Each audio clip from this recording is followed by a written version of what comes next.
Hello everyone, welcome to another session at Data World 2025. Customizing without limits, advanced developer techniques with AEM Guides extension framework. So as the topic says, in this session, we are going to talk about a powerful capability in AEM Guides, the extension framework. So here's what we will cover in this session.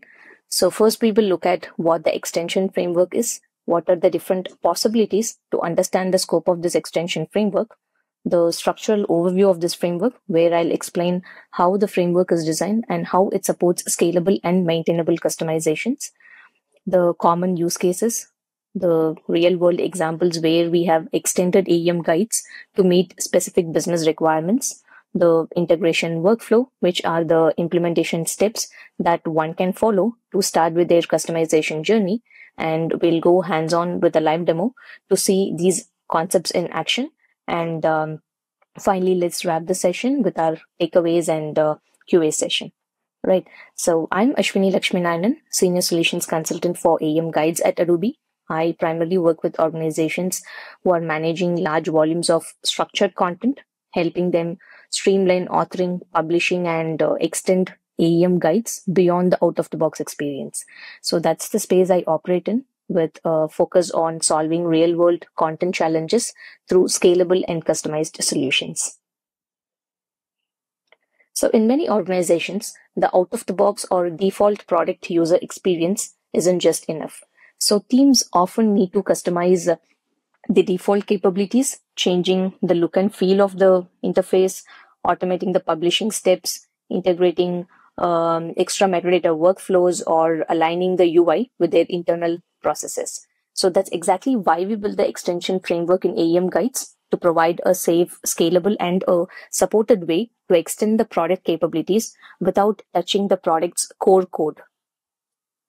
So here are the 5 key areas where we commonly apply extensions. The editor authoring panel, where one can add completely new panels either on the left or on the right, depending on your use case. For example, teams can add a left panel to display the open tasks or the workflow progress. And one can also enhance the existing panels to show more metadata or post-processing information. And you can also integrate third-party applications like a widget, something similar to what we have out of the box for the content spell check or the grammar check, or the Acrolinks that has integration with the external content scorecard. And in the editor toolbar in Actions, where one can add the custom buttons on the top bar or group related actions together logically. And that would help streamline the UI instead of overwhelming the author with isolated actions. So organizing them by logical sequence, and for example, buttons for validation or linking to an external dashboard.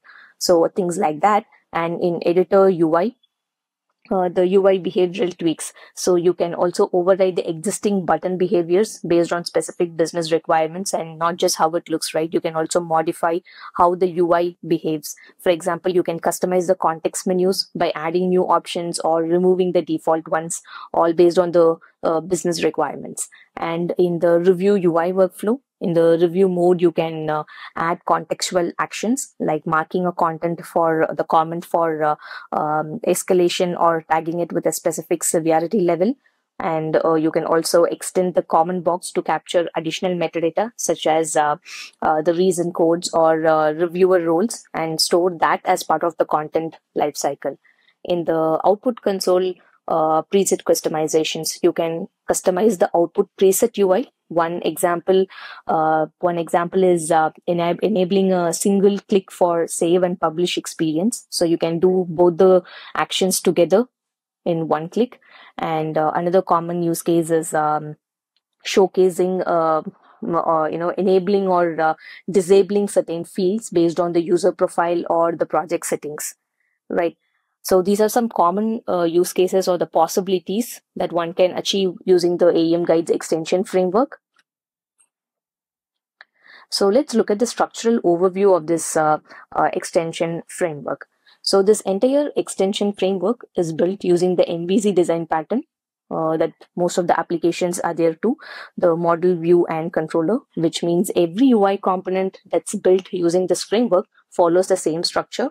The view defines how your component looks and how it's built using a JSON. So when a user interacts and opens a view, the UI, clicks on any button or checks any drop down, then it's the view that defines how the component would look like using the JSON. And the JSON describes the elements to show, and it also includes the styling through CSS classes. And the model, it's where your data lives. It stores the values that are stored in the UI. For example, what option is selected, what text is entered, or which conditions are enabled, right? So these attributes are stored centrally and can be accessed from the controller. And the controller, this is a JavaScript class that controls the logic and behavior of the component. It listens for the events from the view, like user clicks or field changes. So it processes them and updates the model accordingly.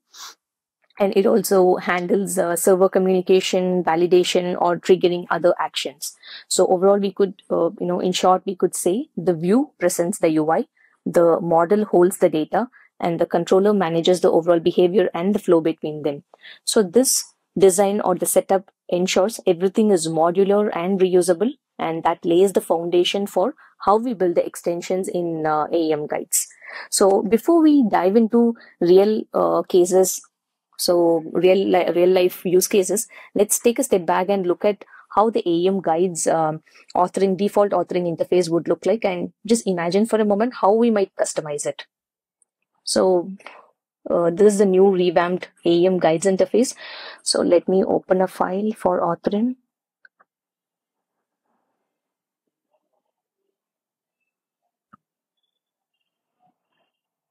So when we just straight away look at this interface, we will notice the UI is divided into three primary sections. On the left panel, you will have the core authoring tools, things like the repository structure, templates, conditions, snippets, and other important core capabilities. In the middle, where you've got the content canvas, this is where authors write, edit, and structure their content using the tools in the toolbar. And at the bottom, you could see the content breadcrumbs and the switch between different modes. And on the right panel, we see the detailed metadata like file properties, content properties, validation messages, etc. So now if we think about customizing this experience, the authoring experience, there's a lot of flexibility. So on the left, we could bring in more custom authoring features or bring in more third-party integrations. And in the content area, we could add new toolbar actions that help authors, maybe inserting snippets, running real-time validations. And on the right panel, we could further enrich it by adding more extra information, like including metadata fields, workflow status, and things like that. And so this extension framework is not just limited to authoring. So if we look at the review UI. So in this review UI, there are already a couple of comments or the feedback added for this content that has been sent for review. So if we want to customize this review screen, probably we can add an option to open the file directly in the web editor, this specific file that has been sent for review. On click of a button, we can navigate back to the web editor to open this file in the editing mode in the web editor. Or think of imagining, like, capturing the criticality or severity of reviewer comments here, trigger the email notifications to the author about the feedback, or collecting additional metadata around the feedback itself, right? So these are the common customizations that one could think of in the review interface. And moving on to the publishing or the map console publishing screen. So here we can, customize the output presets UI, the things like that, things like the fields that we see for each output preset. So you can enable or disable these specific fields for based on the user profile or the project settings. And we could also think of, saving and publishing a file together in a single click. So that's another capability that we could customize. So when we look at the product, the default product, and think about what our teams really need, it's clear that customizations are not just enhancements, they are the enablers that will help tailor the product to our exact business workflows. So let's go back to the Slide. So in this, so these are some real world use cases where we have actually implemented customizations using the AEM Guides extension framework with customers across different industries based on their business needs. So I have grouped them into 3, 4 main categories. The editor level enhancements, where we improve the authoring experience directly inside the editor panels or toolbar. The review interface extensions, where we enrich how reviewers interact with the content, metadata, and actions. And finally, the general product customizations, cross-cutting improvements that span authoring, review, publishing, and even system behavior. I'll be walking you through most of these in just a bit. So, showing you how each one works and what kind of value it adds to the authoring and publishing workflows. So, some real examples made possible using the extension framework are, if you look at this editor panel, the left and the right panels. So, one can add a new panel, totally new panel, to show or to show the open tasks, helping authors keep track of their assigned actions. And in the right panel, they've added an extension to display additional metadata, such as post-processing details or the validation results. The next, the authoring panel, where we can add toolbar buttons. So toolbar buttons for quick actions like inserting reusable content, launching workflows, or accessing help documentation. And at the bottom of the screen where we saw the content breadcrumbs, right? So that can be customized to improve navigation across deeply nested structures in the content. Then in the review UI components, the files under the review can include an option to open those files directly in the web editor, so that you can resolve the feedback inline. And the reviewer comments that can be tagged with severity levels and stored as a metadata to guide downstream actions. And the general customizations extensions that would include adding an option to reprocess the files in the context menu, and the buttons to insert snippets exactly where the cursor is positioned, and the one-click save and publish workflows. So you'll see many of these in the demo coming up. So some of the examples, I've added a couple of examples with a screenshot. The first one, the editor authoring panel, save and publish together in a single click. So if you look at this screenshot, when you save the version using the version save button, it will automatically save the version of the content. At the same time, it will also enable you to publish it with the save and build option. So once you do that, it will increment the version of the content and also publish the content to a specific output format. And another example is the review UI component, which I was talking about. So here in this screenshot, you could see that there is a specific button that's added to open the file that has been sent for review to open back in the web editor, and an email notification button that enables you to send the email notification to the author, and the comment type, comment rational, to include the type of add the severity of the feedback, and also include the metadata in the comment box for the review UI. So these are some of the examples. We could see more in the demo coming up. So overall, the integration workflow steps. So to do these customizations using the extension framework, right? So these are the simple 4-step process. So it starts with cloning the extension framework. So it is hosted in a public repo. And obviously it has to be maintained in your private repo within the organization. So that gives you a clean and isolated base to build your customizations, all without touching the core product code. Next, you will have to identify the view that we want to, customize. This involves finding the relevant JavaScript file and understanding what we want to modify. It could be a panel, a toolbar, a context menu, or something else. So once that is clear, then we move to implementing the change. So based on the use case, your change should be in the model view and the controller. So once the change is made, we build it locally using the extension framework, and finally we deploy and test these changes. So we generally follow the steps to install the extension in the AEM Guides instance, test the behavior, make sure everything is working end to end.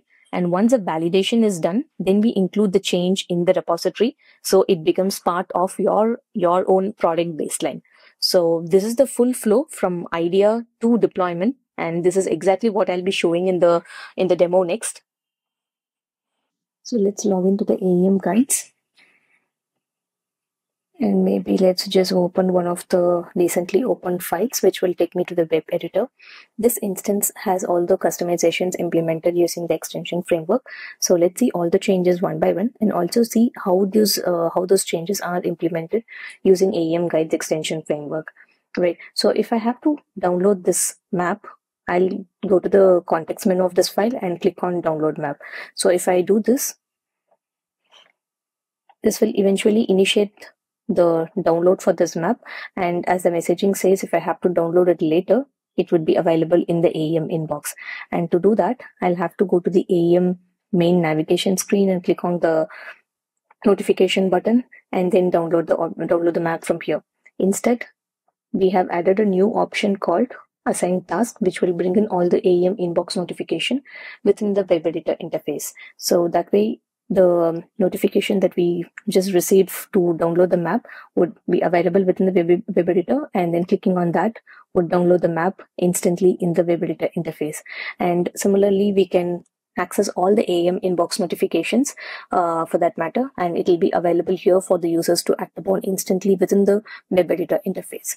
Right, and going back to the same map, so let's say if I have to reprocess this asset, right? Each time when we save the file or when we make any changes, eventually the DAM update asset workflow would be triggered and the post-processing happens. But let's say if you want to do it explicitly, for that we'll have to go inside the AEM assets UI and then initiate the reprocess assets, right? But to do that, we can include that option in the context menu of each file, right? So we have added that option here. So clicking on that would do the same operation in the web editor interface. So this is again one such example where we can add new options within the context menu on top of the default options that we provide in the AEM guides offering. So this is one such example. Similarly, you can remove any of the default options or change the behavior of the existing ones as well. Moving on to this authoring panel. So let's say in an enterprise, most of the authors would commonly use certain tools very frequently. For example, inserting a paragraph or utilizing the content references while authoring. So then in such cases, we can rearrange or modify the sequence logically or based on the functionality in a definite manner in the toolbar, right? So similarly, I have added this paragraph, insert paragraph, and the conref positions, the buttons in a separate isolated space so that it's quickly accessible for the authors. So clicking on this paragraph would eventually add a new paragraph space in the content. And similarly, if I have to insert a conref, this will open the out-of-the-box dialog to include the conrefs, con key references, file references, the web link or the email link. So this way we can access the out-of-the-box dialog using this custom button. So this is something that we have added in the toolbar. Similarly, if we go to the bottom of the bottom toolbar, we can see the content breadcrumbs here. So we have added two new additions called custom wrap element and then custom cut. So this will help authors to do navigation in the deep content structures. So similarly, you can add any new customized features for the content breadcrumbs or anywhere in this UI. So moving on to the right panel, as I said, we can add more options in this panel or include any extra information in the content properties or file properties, right? So this way, you can also include custom metadata fields as well based on your organization's content. So here I have added a metadata field called last process date, which will fetch the FM data post-processed value. So it means the last time a file has been processed. So that metadata field has been added here. So similarly, we can include any metadata fields from the backend to the file properties here based on the organization's content, right? So and clicking on this save option, right? So this is another customization that we have made to the save option here. So clicking on this save gives us not just the save capability, but also one more option to build and publish to a specific format, right? So when I do this, you can instantly see that the version being bumped, and also the format, the output format for which this particular file has to be published would also be initiated. And we can see that in a few seconds now. So the content has been published. So in this case, we have configured to publish it in the native PDF format. So based on the click and save option, so within a single click, you can see the version has been bumped, and also the file has been published to a native PDF format. Moving to the review UI customization. So here there are a couple of additions we have made to the review UI, default review UI. So in these comments box, we have added two new fields. So you can see the comment type and comment rationale. So in the comment type, we can add the severity or the criticality level of this feedback. And in the comment rationale, we can add comments to support the feedback, including why the reviewer comment is critical or major. We can also include the reason codes or the reviewer roles here and store this as part of the content lifecycle. So these are not the only fields. We can also add many such business specific fields based on the overall organization's review process. And clicking on this email would initiate an email to notify the author about the feedback. So moving on to the output console. So these presets are customizable, and the fields that we see here can also be enabled or disabled based on the business requirements. So let's say if I don't want to expose this data OT command line arguments to all the users while publishing, so we can restrict that. As you see here, this specific field has been disabled. So this way you can restrict this at the folder profile for this preset. So users who are using a certain folder profile will have these fields disabled or enabled like this based on the business requirements.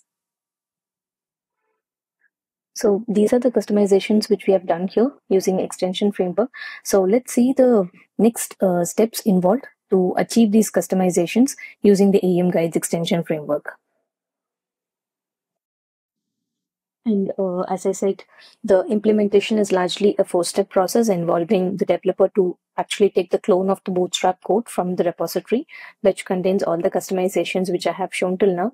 So this is the public repository which we need to clone to begin with the implementation process. So this is the repository where we have the Bootstrap code. So once you clone, you would get these files in your local. So if you look at the structure, it contains source, the view JSONs, the dist folder. So in the source files, you can see some pre-built files which are already generated, and there are a few samples as well, so which you can use as the base to get started, for which, and if you'll have to identify which area you want to customize, and based on that we would need to locate these files and then start with the customization. And speaking of the dist folder, so once we build the base source files, the output files get generated in the dist folder. And the node modules are the node libraries. So the version is already mentioned, so you can utilize the same to build the code. And as we spoke earlier, all of these customizations using the extension is based on the MVC pattern. So the development would be totally modular, and the language used here are the common JSON, HTML, CSS, and JS. So let's see an example on how to do this. So let's take this simple customization example of adding a button to the annotation toolbox used in the review, which would open the file which has been sent for review in the AEM. So this is the code with view and the controller logic written. So let's copy this.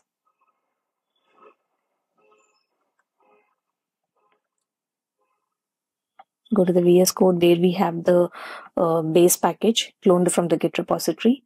We will have to locate the specific file where we would need to make these changes.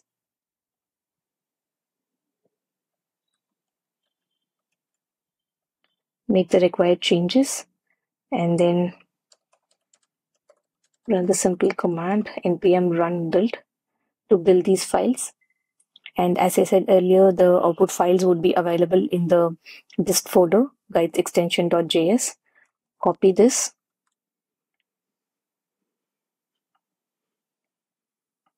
Go to the AEM CRX repository where we have the client libs, the guides extension client library folder created. And in the guides extension, we will have to replace the old code with the newly built code, save it. So if you look at the old review interface that we have shown till now, so it doesn't have a fifth button here. So refreshing the page would enable us to have the new button enabled here. So you can see the new button which is added here. So this same file would be available in the assets UI. So clicking on it will automatically take us to the assets UI where the same page with the same file would be loaded. So as we just saw, a framework like this can really help extend the capabilities of AEM guides, whether it's customizing the UI, automating tasks, or integrating with other systems. It gives you the flexibility to go beyond the default product experience and really helps shape it to fit your organization needs. So to help you get started, I have pulled together a few key resources, and you can access all of them using the QR codes on this slide. The first one takes you to the official AEM Guides extension framework documentation, where it covers everything from the basics to the advanced setup. Next, you will find the GitHub repository. So this is where the Bootstrap code is hosted. You can clone it and use it as a base for your own customizations. Then we have a set of customization examples. So those are real world use cases like the ones we discussed today. And finally, a link to customization techniques covering how to structure your extension logic, organize the controllers, and apply best practices when working with model view controller patterns inside AEM guides. So that's all from my side for today. If you'd like to stay connected or just say hello after the session, you can find me on LinkedIn. Just look up Ashwini Lakshminarayanan. I'd be happy to connect. So thanks again for being part of this session. I hope you found it useful and took away something practical. If you have any questions, feel free to reach out, and we'd love to hear which ideas or extensions you are interested in exploring or implementing for your organization. Thank you once again, and wishing you all a great time at Data World 2025.